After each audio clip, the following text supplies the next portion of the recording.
Salam satu nyari Wani. Malam ini kita akan memulai syuting Makmu yang kali kedua, mengambil tema Arema melawan Persebaya dan seputar sanksi Komdis PSSI.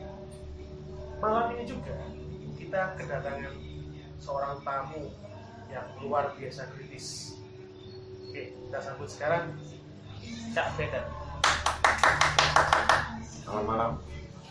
Dan tak lupa duet saya sejati, Cak Bimo. Salam satu nyali. Wani. Oke, Cak Bimo. Malam ini kayaknya kita akan membahas hal yang tadi sudah saya utarakan di depan. Terkait sanksi dulu deh. Kira-kira Cak Bimo ada pandangan apa terkait sanksi-sanksi PSSI kemarin? Kalau menurut saya sanksi sebenarnya hal yang wajar kalau ada pelanggaran. Kalau memang di depan juga ada regulasi, penerapan regulasi pasti ada sanksi. Sekarang tinggal apakah regulasinya itu benar-benar diterapkan sesuai peraturan pelanggaran yang ada, atau ada hal-hal yang lain di luar regulasi yang mengakibatkan sanksinya bisa lebih rendah atau lebih tinggi. Nah, kalau sekarang saya tanya ke tamu kita di Cak Bedan, terkait sanksi yang kemarin dikeluarkan oleh PSSI, apakah sudah memenuhi rasa-rasa keadilan ataukah sudah memenuhi pasal demi pasal yang ada di aturan yang disepakati bersama oleh PSSI dan klub? Mohon tanggapannya, Cak Bedan. Oke, pertama-tama saya mungkin akan mengatakan apa yang dirasakan hampir semua penyintas sepak bola Indonesia. Tidak hanya terbatas pada supporter Persib saja, hampir semua supporter saya kira sudah mengutarakan kegalauan akan sanksi-sanksi Komdis yang dirasa banyak tidak masuk akal. Terkait kasus yang kemarin, kita tahu bahwasanya ada beberapa kasus yang sebenarnya sama tetapi memiliki hukuman yang berbeda. Satu contoh untuk kasus yang menimpa Persebaya, untuk pelemparan pas waktu melawan yang terakhir Kemarin itu Mitra Kukar.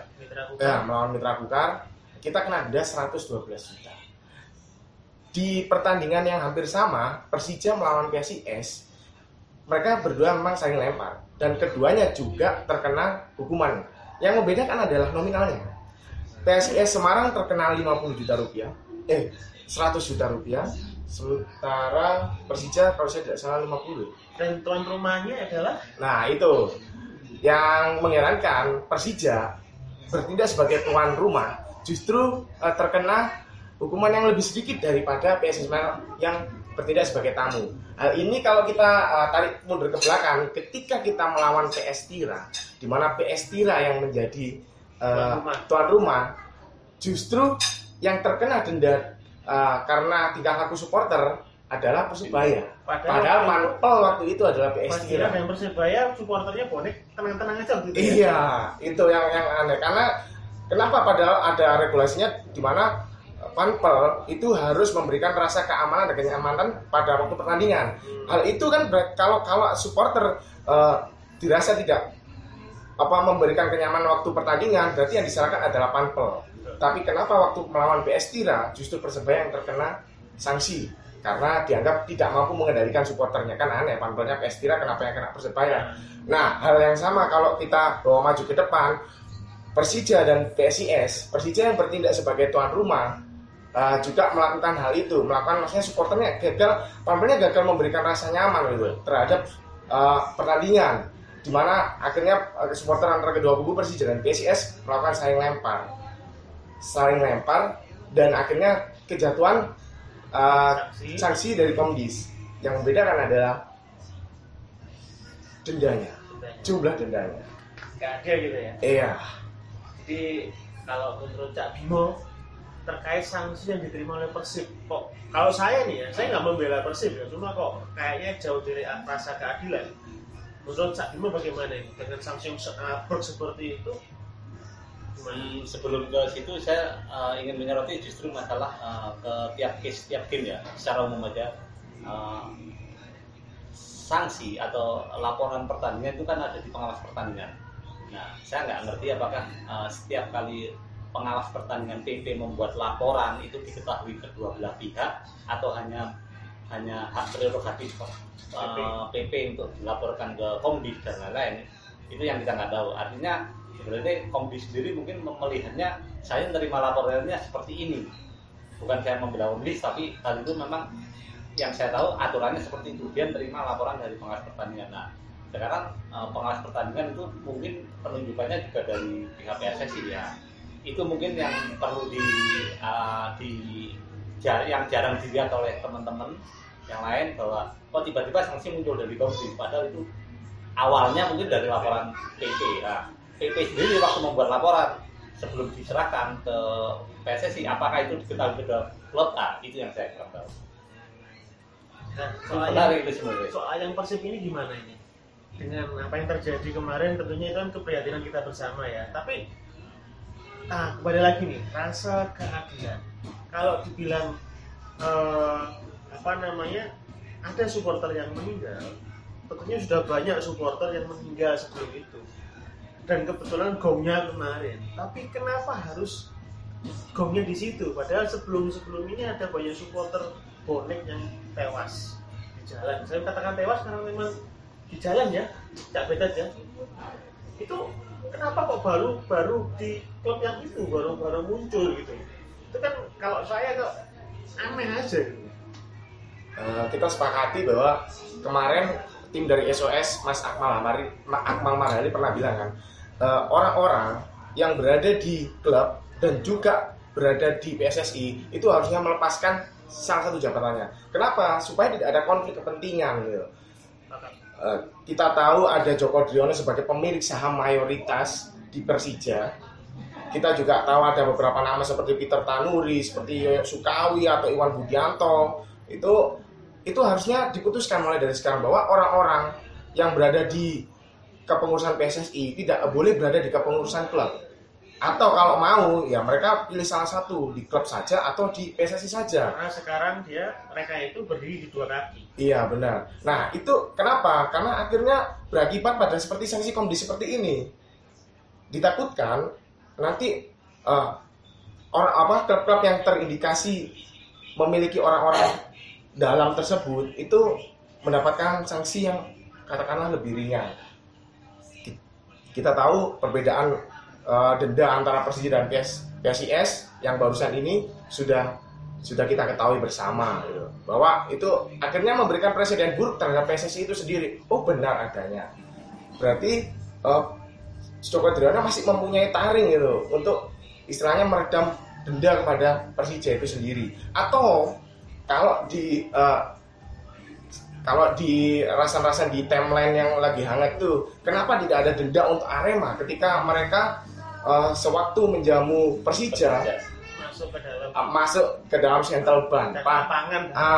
Itu padahal di regulasi itu sudah masuk poin di mana Panpel gagal memberikan rasa nyaman gitu. Stadion termasuk Central Bank itu harus clear dari supporter. Itu tadi saya baru mau tanya tadi itu, bagaimana bisa klub Kota Malang supporternya mengokupansi dalam lapangan tapi tidak terkena sanksi sedikit pun. Nah, saya khawatirnya gini, kalau saya khawatirnya adalah kalau sanksi ini terkesan tebang pilih, kowar-kowar perdamaian supporter hanya semu. Saya kira sepakat ya itu ya. Jangan sampai tebang pilih ini menimbulkan polemik baru. Itu tadi saya setuju dengan Cak Bedet bahwa janganlah ada timpang dalam memberikan sanksi itu tadi. Gimana Cak? Serba susah juga kalau masalah sanksi.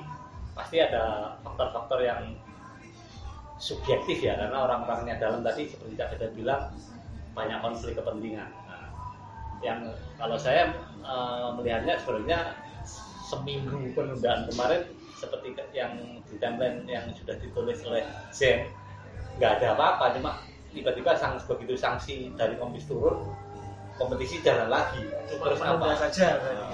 Saya nggak ngerti secara aturan real bagaimana. Kalau saya kok memandangnya mestinya sebelum kompetisi berjalan dalam waktu yang sesingkat-singkatnya mungkin regulasi untuk sanksi, bukan hanya karena ini terus disanksi seperti Persib disanksi berat, Persibaya sanksi besar uangnya. Ya di amandemen mungkin regulasi dengan pasal-pasal yang lebih rinci, misalnya ada yang mati degradasi gitu.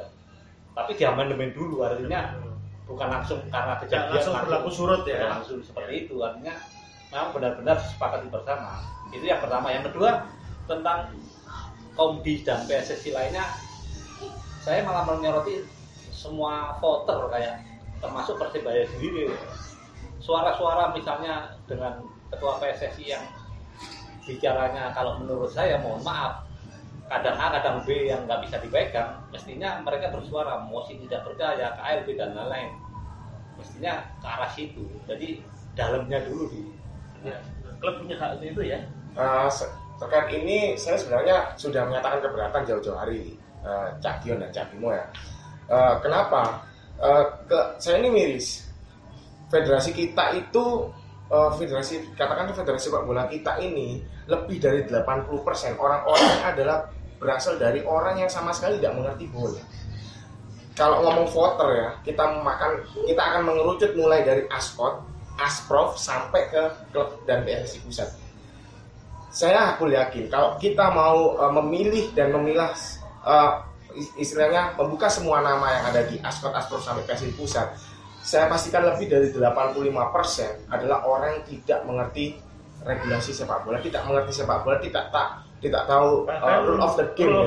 Nggak tahu. Kalau mereka yang duduk di dunia sepak bola adalah orang yang sama sekali tidak mengerti tentang sepak bola, bagaimana sepak bola kita mau maju? Nah, akibatnya apa? Ya seperti yang kita tahu, regulasi itu akhirnya regulasi tebang pilih, terus regulasi yang ternyata sangat subjektif sekali gitu, tidak ada patternnya gitu. Dan tidak bisa meneruskan blueprint yang sudah ada. Nah, benar. Jadi jargon sepak bola bermartabat itu akhirnya jadi utopis semata gitu. Ya, betul. Tapi saya ingat lagi di tahun 2005, Cak Bimo, Cak Bedet. Saya ingat Persebaya melawan Persija di babak 8 besar. Waktu itu wali kota kita, Bapak Ahmad DH, membuat keputusan drastis bahwa kita nggak usah main lawan Persija demi keselamatan supporter bonek. Nah, ini kan sebenarnya langkah yang bagus ya, biar tidak terjadi chaos di Jakarta waktu itu. Tapi apa yang terjadi? Persebaya degradasi. Saya masih sampai sekarang masih nggak bisa habis pikir mana keadilan itu. Kita nggak mau main karena alasan kemanusiaan, katakanlah begitu. Tapi kenapa didegradasi? Lah kok delalah terjadi lagi sekarang dengan point of view yang berbeda. Persib Bandung sekarang. Itu loh. Masih ingat kan waktu itu, Sa? Ya. Tuh, ingat banget itu. Bambang dia 10 tahun. Nah, Plus Mamang dia 10 tahun. 10 tahun Persebaya didegradasi. Saya kata 5 tahun. Kan itu kan sesuatu yang lucu menurut saya. Sudah di babak 8 besar, kita nggak mau main satu pertandingan aja didegradasi. Itu konyol. Lagi-lagi tuan konyol dibuat lagi sekarang ini. Saya nggak mau membela Persib, tapi nyatanya adalah dia memang harus kita bela sekarang ini. Sanksi kok segitu banyaknya, keadilannya nggak ada, tebang pilih lagi. Tapi ya sudahlah, udah. Itu semua memang jadi topik kita malam ini. Dan masih jadi pertanyaan lagi adalah kapan sanksi untuk klub Arema yang saat menjamu Persija, penontonnya masuk ke dalam central bank? Itu yang kita semua sepakat kapan? Benar nggak Cak Bimo? Sanksinya nggak ada. Kalau sanksi yang meludahi pemain Persib itu sudah ada. Sanksi meludahi pemain Persebaya, Persija sebagai panpel di PT IKA, itu sebenarnya juga jadi concern teman-teman bonek. Itu kan juga salah satu bagian dari membuat tidak nyaman. Itu sudah ada di regulasi dan tidak disanksi waktu itu ya. Dan tidak ada sanksi sampai sekarang. Berarti sekarang sebenarnya kalau kita bisa menyimpulkan, kesimpulan pendahuluan adalah akar permasalahan jelas, tebang pilih. Mau sampai di mana tebang pilih kita di kompetisi sepak bola Indonesia? Mau sampai kapan? Kalau sampai seperti ini terus, ya jangan harap sepak bola kita bisa maju, begitu kan? Itu keadilan memang tak harus sama. Keadilan juga tak bisa membuat semua orang senang atau bahagia, tetapi keadilan memang harus dicari. Keadilan itu tidak sama rata. Keadilan itu artinya menempatkan sesuatu sesuai dengan porsinya. Contohnya, hukuman harus sama dan adil. Salam satunya. One. Sabtu depan Persibaya akan bertandang ke Kanjuruhan Malang untuk menghadapi Arema Malang. Yang menarik adalah dalam beberapa hari ini salah satu manajemen Malang mengatakan bahwa akan memberikan kuota untuk bonek. Nah, ini menurut saya hal-hal yang absurd. Karena apa? Dalam laga amal kemarin antara Arema sama Madura, sangat-sangat jelas terdengar nyanyian-nyanyian yang tidak mengenakan untuk bonek itu sendiri dari Aremania. Bagaimana kita mau menanggapi kuota bonek tersebut? Saya kira semuanya sudah paham. Menurut Cak Beta bagaimana hal ini? Nah, kalau tadi Cak Bimo bilang bahwasanya manajemen Arema yang memberikan kuota, kita kembali lagi ke omongannya yang dulu. Rudi Widodo dulu sebelum mengatakan memberikan kuota, dia sudah mengatakan bahwasanya tiket dari Arema itu melawan Persebaya sudah sold out jauh-jauh hari, 45.000 tidak tanggung-tanggung. Padahal kita tahu dari beberapa referensi di Google, kita tahu bahwa Kanjuruhan tidak lebih dari 40 sampai 42.000. Kalau sampai terjadi 45.000 terjual, kita tahu bahwa Kanjuruhan akan penuh dengan supporter Arema itu sendiri. Kalau sudah penuh dengan supporter Arema, bagaimana mereka akan memberikan kuota terhadap supporter Persebaya? Itu yang satu. Terkait itu, ternyata saya barusan mendapatkan info bahwasanya tadi sore Rudi Widodo akhirnya menganulir omongannya sendiri bahwasanya itu kemungkinan untuk pertandingan yang berikutnya. Untuk pertandingan Sabtu depan tidak ada kuota untuk bonek. Sekarang kita tahu bahwasanya mereka sudah memainkan berita menurut mereka sendiri. Mereka memainkan istilahnya kalau yang tren saat ini adalah hoax yang membangun. Kita tahu itu. Jadi kalau ada pemilihan klub terhoax, mungkin saya akan merekomendasikan Arema sebagai juara nomor 1. Ketika mereka mengatakan mereka memberikan kuota kepada kita, padahal kita tahu bahwasanya tidak ada satupun kuota untuk bonek. Jangankan untuk bonek, untuk Arema sendiri saya bisa menjamin bahwasanya 45.000 tidak akan memuaskan Arema-Arema lain yang ingin menonton di pertandingan melawan Persebaya. Sebenarnya ada yang aneh lagi dari berita-berita yang ada, bahkan ini di akun ofisialnya atau itu. Awal-awal seminggu setelah penjualan tiket bilang habis. Katakanlah 45.000 dah, entah kuotanya berapa, mau tribun berdiri atau tribun leser. 45.000 itu kan ngitungnya sudah fit sama VVIP ya. Nah, tapi di akun ofisialnya masih menjual tiket VIP dan VVIP. Aneh, Cak Dion. Tiket VIP dan VVIP masih dijual. Dijual. Saya jadi ingat omongannya kolega saya namanya Cak Oriza yang berdomisili di Jember. Satu pertanyaan Cak Oriza kepada warganet lewat Twitter waktu itu. 45.000, 40.000 kapasitas aslinya. Apa 5.000 itu disuruh berdiri? Dan saya rasa di Indonesia tidak mengenal namanya tribun berdiri. Dan itu sudah lama tidak ada. Menurut saya antik aja, lucu aja kalau memang ada seperti itu masih dijual. Mau dibikin seperti apa Kanjuruhan ini? Saya malah lebih concern kepada keselamatan para pemain kita yang ada di sana. Saya lebih concern ke sana. Ya semoga tidak ada apa-apa. Dan terkait ajakan bonek untuk datang ke Malang, ini ajakan ini memang harus diapresiasi. Tapi jangan sampai menjadi pepesan kosong. Karena apa? Saya pikir kita iakan aja, tapi kita juga tidak usah datang ke sana. Cukup tahu aja. kalau mengambil kata-kata dari senior Persebaya zaman tahun 96-2001 Pak Edi Luseno, ya ngapain lah kita ikut-ikut panggung mereka, kita udah punya panggung sendiri kok. Sepakat nggak Cak? Sepakat. Cak Bimo sepakat. Yang mana ini? Kita udah punya panggung sendiri, jangan sampai ikut-ikut panggung orang lain. Panggung kita lebih besar. Satu sisi sepakat, satu sisi nggak sepakat. Ini menarik ini. Sepakatnya di mana nggak sepakatnya? Di mana? Sepakatnya kita sudah punya panggung sendiri. Nggak sepakatnya kita nolong gairah mereka. Selama ini rate atau rata-rata penonton mereka sangat-sangat rendah. Bahkan mungkin yang nonton di GB itu tadi sore jauh lebih banyak daripada arena tiap hari yang laga-laga biasanya. Artinya apa? Persebaya ke sana itu gairah sepak bolanya Malang itu meningkat. Itu satu sisi. Makanya yang nggak sepakatnya di situ.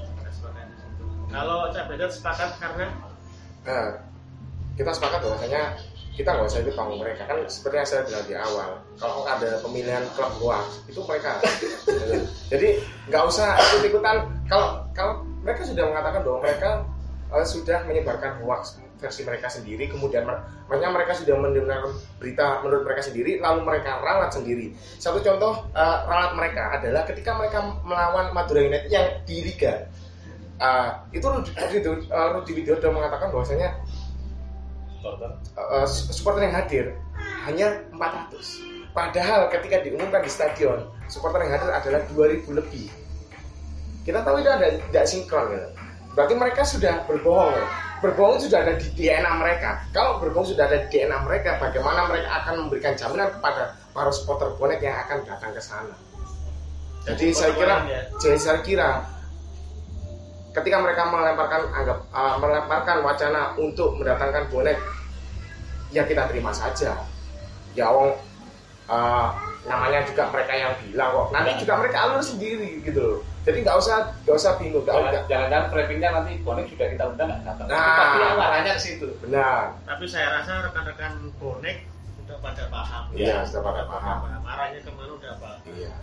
Dan saya memang kita mungkin akan mengharap bahwasanya kawan-kawan bonek tidak akan sebodoh itu untuk datang ke Kanjuruhan gitu. Dengan beratribut lagi ya. Betul. Meskipun kita terkenal nekat ya, Mani. Cuma saya ingat dari tahun 97 silam. Waktu itu kalau nggak salah 50 orang Aremania datang ke Tambak Sari. Ya. Tapi itu pun dengan pengawalan dari pentolan-pentolan supporter kita dan koordinasi yang bagus dari gubernur, wali kota yang juga ketua Persebaya waktu itu Almarhum Cak Sunarto, dan para jajaran Muspida di bawahnya. Itu mereka bisa datang.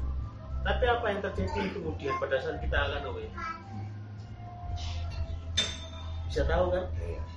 Yang ada kita dilempari. Tapi ya sudahlah. Itu sudah masa lalu. Tapi kita nggak akan bisa lupa. Kita bisa memaafkan tapi tidak bisa melupakan. Seperti itu kira-kira. Kalau ini ada aja kan, oh ya wes, aku datang. Cuma lip service saja. Nggak datang ya kita lihat TV, nggak masalah kok. Akan lebih memperkecil jumlah kerusakan nantinya apabila ada sesuatu di sana. Saya kira kita memang tidak akan sebodoh itu ya kawan-kawan bonek untuk datang ke sana. Kalau kembali lagi ke masalah damai, seperti yang Cak Bimo tadi bilang kan, Izin RS menulis bahwasanya setelah 2 minggu apa yang dari PSSI ini, apa dari Haringga, maksudnya kasus Haringga ini apa? Ternyata bahwasanya kita nggak ada apa-apa, hanya sanksi dan sanksi. Poin untuk mereduksi apa yang akan terjadi seperti kasus Haringga berikutnya, kita nggak tahu, tidak ada blueprint untuk meredam itu. Nah, menukil kata-kata seorang bonek Malaysia namanya Cak Minul bahwa berdamai dan perdamaian itu adalah kata kerja. Kalau ada kata kerja berarti ada orang yang melakukan. Terkait dengan perdamaian, maka ada 2 orang yang saling berseteru. Jadi ada 2 pihak yang saling berseteru yang akan melakukan pekerjaan yang bernama damai. Kalau perdamaian itu diwujudkan hanya 1 orang, maka perdamaian itu hanyalah pepesan kosong. Jadi perdamaian itu harus dari dua pihak yang saling berseteru. Kita tahu Persebaya bisa akur kepada Persib. Persib dulu adalah rival kita. Kita tahu bersama PSIS dulu kita juga rival. Bisa. Yang paling menjadi viral setelah era milenial adalah ketika kita berhasil merangkai persahabatan kembali bersama Persis dan Persela. Apakah hal-hal seperti ini diketahui oleh media? Saya kira tidak. Media-media mainstream tidak seksi hal-hal seperti ini. Tahunnya sudah di ujung. Tahunnya ujung-ujung sudah damai. Padahal kita tahu bahwa merintis perdamaian antara dua supporter antara bonek dengan Pasopati, bonek dengan El Amania itu tidak dilakukan dengan 1-2 tahun saja. Kita tahu El Amania mulai tahun 2003, 2018 kita bisa 1 tahun, 15 tahun untuk memupuk kembali apa yang dinamakan perdamaian. Kalau saya boleh ngomong, meniru, lagi-lagi meniru kata-kata dari Presiden Persebaya, sustainable, proses perdamaian sustainable, berkelanjutan. Jadi nggak cuma selesai di situ, kan gitu kan? Bahkan kita punya pohon perdamaian di Pasopati ya. Kita juga punya seperti itu ya. Itu memang perlu proses sih. Bener, saya setuju dengan apa kata Cak Betet. Betul sekali. Nah, sekarang khusus ke Cak Betet nih. Himbauan apa untuk teman-teman yang mungkin punya tiket ke Malang, mungkin punya waktu untuk ke Malang di hari Sabtu? Apa kira-kira himbauan untuk mereka dan apa kira-kira yang harus dijagani apabila terjadi sweeping KTP di sana? Yang pertama mungkin adalah satu, jangan bertindak bodoh.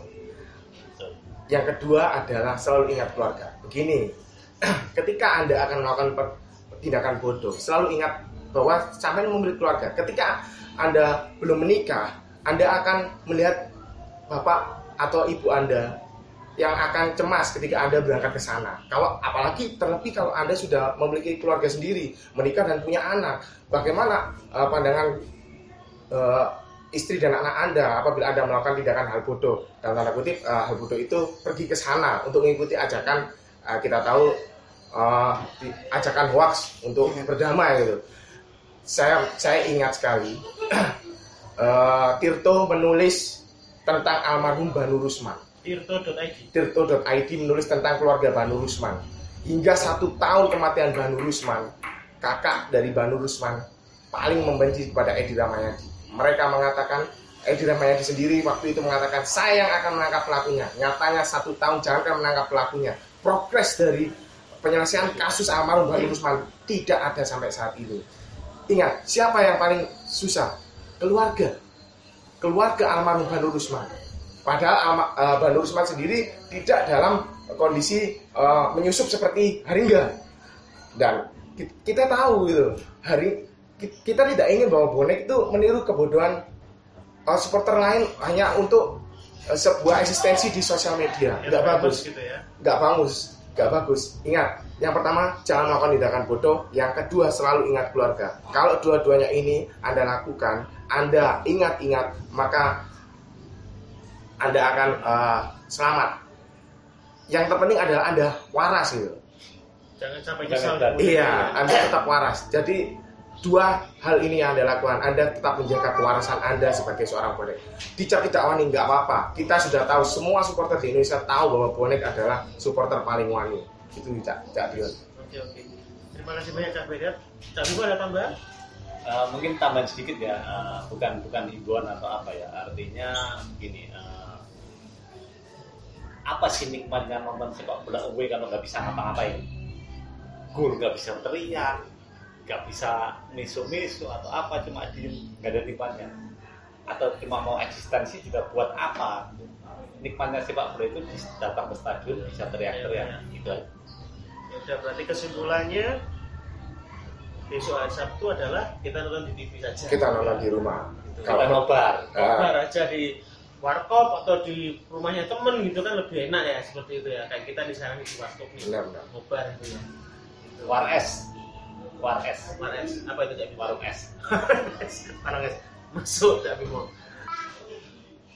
Bill Shankly, pelatih legendaris Liverpool, puluhan tahun yang lalu mengatakan bahwasanya sepak bola lebih dari hidup dan mati. Tapi kita tahu bahwasanya hidup dan kematian itu selalu mengiringi Liverpool itu sendiri. Kita tahu tragedi Heysel 1985, Hillsborough 1989 adalah tragedi kematian yang tidak akan pernah dilupakan supporter Liverpool, bahkan klub Liverpool itu sendiri. Itu menandakan bahwasanya a death on football is a matter. Kematian dalam sepak bola adalah sesuatu yang sungguh-sungguh sangat penting.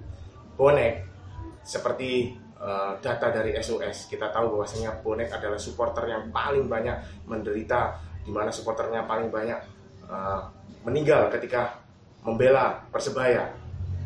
Dan kita tahu kita tidak ingin untuk menambah jumlah kematian itu dengan tindakan yang sia-sia. Sebab sekali lagi, kematian dalam sepak bola adalah sesuatu. Salam satu nyeri Wani. Pekan depan di tanggal 6 Oktober 2018 Persebaya akan menghadapi tuan rumah Arema Malang di Stadion Kanjuruhan. Pertandingan akan digelar pukul 15.30 waktu Indonesia Barat. Pertandingan akan berjalan dengan seru dan menegangkan menurut saya. Nah, sekarang kita akan sedikit membahas tentang pertandingan itu bersama Cak Bimo. Cak Bimo, terkait pertandingan hari Sabtu besok melawan Arema Malang, kira-kira bagaimana peluang Persebaya untuk dapat menghadapi pertandingan tersebut? Bukan tidak mungkin akan mendapatkan poin. Dasarnya begini, Arema memang belum kalah di kandang, tetapi juga beberapa kali hasilnya draw. Artinya jika Persebaya main dengan normal saja, ada peluang untuk katakanlah dapat poin. Apalagi hanya beberapa pemain yang absen ya, yang pasti kan Indiri absen, Alom, Maulana, cedera, Robertino Pugliara masih 50-50, 50-50, Rafael Maitimo pasti absen. Saya kira masih memungkinkan. Jadi menurut Cak Bimo memungkinkan. Oke, sekarang kita tanya ke Cak Petet. Cak Petet, kira-kira bagaimana peluang tim Persebaya di pertandingan Sabtu besok? Peluang dari Persebaya itu sebenarnya saya ingin Persebaya bermain seperti ketika melawan Persija di PT IKA. Bermain di kandang lawan, bermain di rival abadi, tapi mereka bermain dengan Spartan. Jadi permintaannya cuma satu, bermain dengan Spartan. Itu adalah faktor teknisnya. Kalau untuk faktor non teknis, tentu kita saya sendiri berharap bahwasanya Persebaya tidak banyak melakukan pelanggaran yang tidak perlu. 2010 kita sudah mengalami nasib pahit di Penalti ajaib gitu ya. Di ESL, penalti ajaib di menit-menit terakhir, dan kita tentu tidak ingin hal itu terjadi di Sabtu depan. Kalau soal teknis, kita yakin bahwa, dan kita semua bonek yakin bahwasanya Persebaya pasti bisa minimal mencuri poin di Kanjuruhan. Oke. Jadi menurut Cak Bimo dan Cak Petet, minimal Persebaya bisa mencuri poin. Nah, menurut pendapat saya juga sama. Minimal kita bisa mencuri poin dengan bermain Spartan, nothing tulus dan ngosek khas Surabaya. Kita bisa mengambil setidaknya 1 poin. Tapi bukan tidak mungkin kita bisa menang di sana, karena kita punya DDS yang sedang panas-panasnya, sudah mencetak gol ke-800 Persebaya dan hat-trick terakhir kemarin.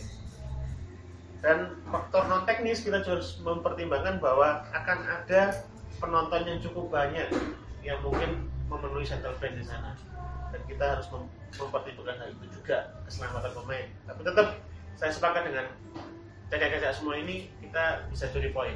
Seperti itu kira-kira.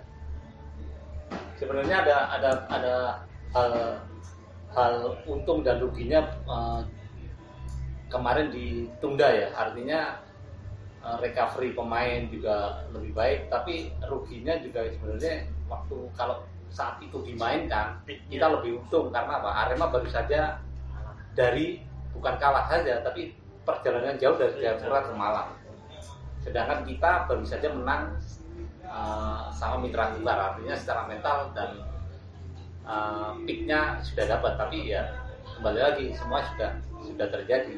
Jadi nanti kesiapan, kalau saya lihat kuncinya cuma di faktor mental ya, artinya teknis kita serahkan ke pemain dan pelatih.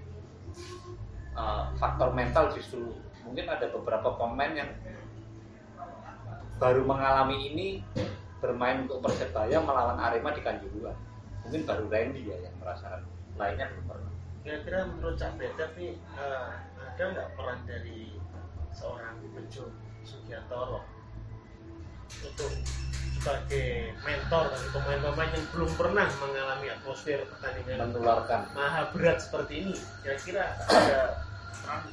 Memang benar kata Cak Bimo ya, mental memang sangat berpengaruh. Jadi kalau mereka mengatakan bahwa ini El Clasico ya terserah itu mereka. Yang penting memang pemahaman bahwasanya pertandingan ini sangat penting itu harus ditanamkan, sehingga pemain, sebenarnya semua pertandingan penting kan, tapi bahwasanya untuk tidak kalah di pertandingan ini perlu ditanamkan secara khusus gitu. Untuk tidak kalah, sekali lagi untuk tidak kalah. Ketika pemain sudah mendapatkan sugesti untuk tidak kalah, maka itu secara di dalam alam bawah sadar mereka akan sudah terpatri untuk tidak kalah. Dan ketika mereka sudah mengatakan tidak kalah, hasilnya di lapangan adalah mereka akan bermain dengan sangat Spartan sekali. Saya kira apakah Bejo bisa? Waktu pertama kali Bejo ditunjuk sebagai caretaker, saya dulu mengatakan bahwasanya penunjukan Bejo itu sangat tepat sekali. Karena kenapa? Untuk membenahi mental pemain, untuk mengatakan bahwasanya ini loh Persebaya sebenarnya. Maka khusus untuk laga melawan Arema, maka saya kira juga Bejo akan mengatakan bahwa ini loh laga melawan Arema, kamu harus seperti ini. Sangat mungkin bahwa Bejo akan menanamkan sikap untuk tidak kalah kepada setiap pemain. Tidak kalah dan pulang bawa poin seperti itu. Kalau Cak Bimo, faktor pelatih Kang Jajang ini gimana Pak Cak Bimo? Trennya kan sudah mulai naik nih sepertinya. Bukan mulai naik, memang naik. Laga pertama kalah, kedua imbang, ketiga menang. Sekarang kan tinggal mempertahankan apa yang terjadi di laga terakhir, artinya kemenangan harusnya. Kembali lagi Jajang menargetkan waktu konferensi pers setelah laga Mitra Kukar, Jajang hanya ngomong bertekad mendapatkan poin, entah itu 1 ataupun 3. Juga Randy sudah mengatakan akan mengajak ke teman-temannya, ayo kita dapat poin di Malang. Artinya sudah nilai positif. Nah, perkembangan selama 2 minggu terakhir ini sebenarnya menarik. Apalagi tadi sore ribuan bonek sudah katakanlah memberikan dukungan moral all out untuk laga lawan Arema nanti. Dari video-video yang beredar di sosial media tadi sore, can-can baru khusus untuk laga lawan Arema, artinya dukungan moral dari bonek ke pemain sudah diberikan. Apakah dalam 2 hari nanti akan diadakan latihan terbuka lagi? Terbuka. Jadi sudah ada treatment dari supporter ya kepada tim Persebaya. Artinya itu nilai-nilai yang sangat positif. Walaupun sebenarnya mungkin kalau menurut saya pribadi ini laga biasa, laga pekan ke-24 itu aja. Tapi mungkin ada faktor lain yang membuat, yaitu tadi seperti yang kita bilang, tidak boleh kalah untuk laga ini. Itu harus benar-benar ditanamkan oleh pemain, tidak hanya cuma pemain. Harus dapat poin, entah 1, entah 3, pokoknya dapat poin. Ya, itu faktor begitu. Kalau teknis saya kira semua Liga 1 dari peringkat bawah sampai atas sama. Ya, karena memang Persebaya saat ini butuh poin, sangat butuh poin. Karena ke depan agak-agak pun tidak mudah. Masih ada Persija, masih ada PSM. Seperti itu. Oke, setelah kita mendengarkan preview tadi, sekarang saya ingin bertanya kepada cacat-cacat sebelah kanan saya ini terkait dengan pesan-pesan untuk para pemain Persebaya. Kita mulai dari Cak Bimo dulu. Cak Bimo, ada pesan-pesan nggak untuk para pemain Persebaya? Kalau saya pesan secara khusus saja untuk, pastinya untuk semuanya ya, tapi secara khusus untuk kiper. Terserah nanti siapa yang mau dipasang, misalnya Miswar, Alfon ataupun Dimas. Pasang kuping yang tebal, artinya kalian akan paling sering diteror oleh penonton dan paling dekat dengan penonton. Pasti penonton akan meluber. Pas Persebaya nyerang, kita nggak tahu. Penonton akan teriak-teriak, di TV juga nggak kelihatan. Kalian yang akan merasakan. Pasang kuping yang tebal, koordinasi teriak-teriak, tetap jangan takut, itu saja. Oke, terima kasih Cak Bimo. Pesannya untuk para kiper, siapapun yang dipasang, Jangan takut, jangan takut dan pasang kuping tebal. yang tebal. Oke, kita lanjut sekarang ke Cak Bedet. Cak Bedet, pesan-pesan buat pemain Persebaya besok? Nah, pesannya kalau secara khusus sih enggak, tapi kepada semua pemain yang bermain besok, mengingat 2010 kita pernah dibuat dengan tidak mengenakan dengan penalti goib di menit terakhir. Saya kira pesan paling penting untuk besok adalah hindari pelanggaran yang tidak perlu. Hindari pelanggaran yang tidak perlu. Jadi sekali lagi, hindari pelanggaran yang tidak perlu terhadap semuanya. Kalau itu sudah dapat dihindari, pulang bawa 1 atau 3 poin adalah bukan hal yang mustahil lagi. Gitu jadi. Terima kasih Cak Bedet. Nah, sekarang giliran saya nih, pesan-pesannya. Saya pesan buat Irfan Jaya. Sudah lama saya nggak melihat gol dari Irfan Jaya. Harapan saya besok adalah kurangi bermain selfish dan mulailah untuk bermain secara tim. Tenang aja, IJ. Yang lainnya pasti akan support kamu kok. Saya kira seperti itu ya, Cak Bimo ya. Bisa kita akhiri acara ini? Oke guys, terima kasih sudah menyaksikan Makmum Kiper edisi kedua pada malam hari ini. Saya Cak Dion di sini. Saya Bimo, Saya Cak Bedet. Sebaya, Green Force, Sebaya. Wani.